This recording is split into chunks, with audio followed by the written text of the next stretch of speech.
ऐसा समझिए। दिल्ली से मोक्ष जैन नमोस्तु निवेदित करते हुए प्रश्न पूछ रहे हैं, भक्तांबर विधान की क्या महिमा है और मेरी भावना है कि मैं 48 दिन तक भक्तांबर विधान करूं, परंतु विधान के शुरू में ही 108 कलशों से अभिषेक लिखा हुआ है और वह यहाँ तक नहीं कर सकते क्योंकि मंदिर में ऐसे ही प्रतिबंध है और रक्षा मंत्र यज्ञोपवीत आदि लिखे हुए हैं, वह आवश्यक है या विधान उनके बिना ही कर सकते हैं? कृपया समाधान कीजिए। देखिए, विधान की जो प्रक्रिया है एक बृहद रूप से होती है जब वो मांडना वगैरह बनाते हैं। एक विधान की प्रक्रिया अपन संक्षेप से करते हैं। जो लोग पूजन करते हैं, कई लोगों को आदत है 2 पूजा 3 पूजा 4 पूजा करने की, और विधान के लिए टाइम नहीं है।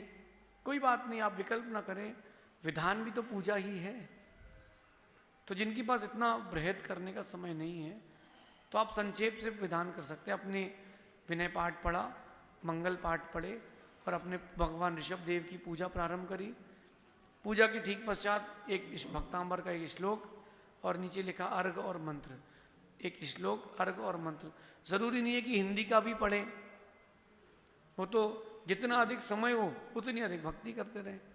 अब जब यहाँ भक्तांबर विधान आदि होता है जो आप लोग लाइव देखते हो, उसके लिए बहुत वक्त रहता है और वो एक बड़ा अनुष्ठान रहता है। तो वही विधान जो है वो 3 घंटे में होता है और आप चाहो तो 30 मिनट में ही पूरा कर सकते हो। तो ये भक्तांबर विधान के लिए अपने स्थापना करके पूजा करके विधान करके संक्षेप से, हिंदी नहीं पढ़े और आप अपना पूरा विधान कर लें।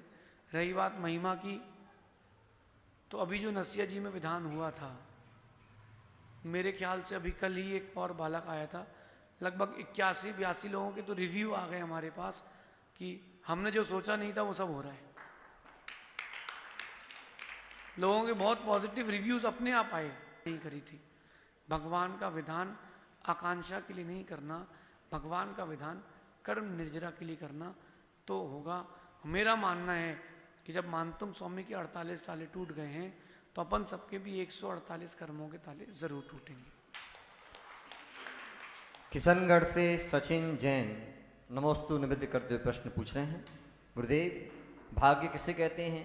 क्या ये जन्म के साथ लिखा कराते हैं या हम लिखते हैं? कृपया समाधान कीजिए। देखिए, आचार्यों ने कहा कि जो पाप से बचाए वो पुण्य है, जो पाप से बचा दे वो क्या है? वो पुण्य है।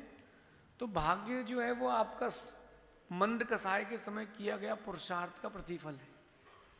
इस भाव का किया इस भाव में भी आता है, इस भाव का किया अगले भाव में भी आता है, और पिछले भाव का किया भी इस भाव में आ सकता है। ऐसा में एफडी समझ लें आप इसको, कि आपने कितनी मैच्योरिटी डेट उसमें रखी है। किसी ने एफडी 1 साल के लिए कराई है, किसी ने 10 साल के लिए कराई है। तो जैसी उसकी मैच्योरिटी डेट है वैसा उसका फल मिलता है। ऐसी जो कर्म अपन ने बंद किया है, तीव्र मंद ज्ञात अज्ञात भाव अधिकरण वीर इत्यादि प्रकार से उसमें अपन ने क्लॉज डाल दिए कि तीव्र भावों से किया तो इतना लंबा किया है, इतने लंबे समय बाद उदय में आएगा, इतने लंबे समय तक उदय में रहेगा। तो वो जैसा अपन ने बंद किया है उसकी जब स्थिति पूर्ण होगी तब वो उदय में आता है।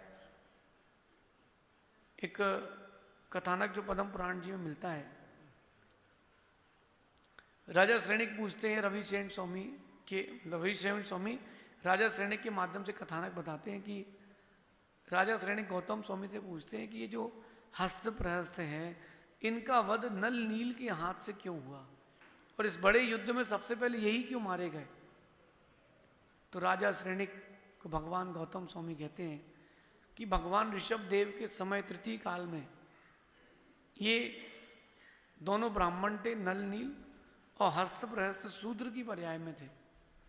इन दोनों का आपस में परस्पर बहुत झगड़ा था और उन शूद्रों ने मिलकर के ब्राह्मण को, या ये मान लें कि वो हिंसा के संस्कार, एक कोड़ा कोड़ी सागर लगभग समय बाद तक भी रह गए और उसी के नियोग से नल नील ने हस्त प्रहस्त को मारा है। तो देखिए, कर्म उदय तो संस्कार के साथ भी चल सकता है, तो ये कर्मों की स्थिति है। फिर भी आचार्य कहते हैं कि कर्माणाम विचित्र स्थिति, कोई निश्चित नहीं है कौन सा कर्म कैसा उदय देके जाएगा। रावण ने तो केवल सीता का हरण किया था तो नरक चला गया, राजा मधु ने तो दूसरे की पत्नी रख ली थी, लेकिन अंतिम समय वैराग को प्राप्त हुए, जिन दीक्षा सारे पापों का प्रायश्चित है, ऐसा प्रायश्चित करके 16वें स्वर्ग में इंद्र बने, नीचे आके प्रद्युम्न बने, मोक्ष चले गए गिरनार जी में चौथी ठोक से। तो कर्मों की विचित्र स्थिति है, ऐसा समझिए। कोटा